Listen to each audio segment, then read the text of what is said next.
درود بر تو دوست خوبم. یک روش کنکوری برای تبدیل عدد اعشاری دوره گردشدار به کسر. با من همراه باش. میشه عدد صحیح به علاوه یک خط کسری میکشیم کل عدد بعد اعشار منهای عدد فاقد دوره گردش و میایم مخرج.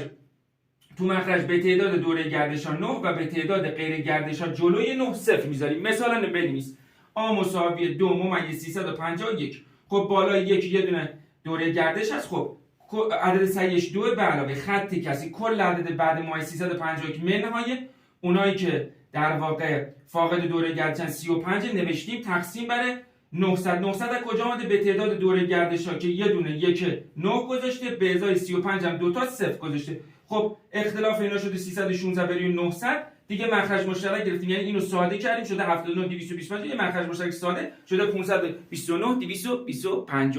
اگه دوستش داشتی به دوستای گلتم بفرست.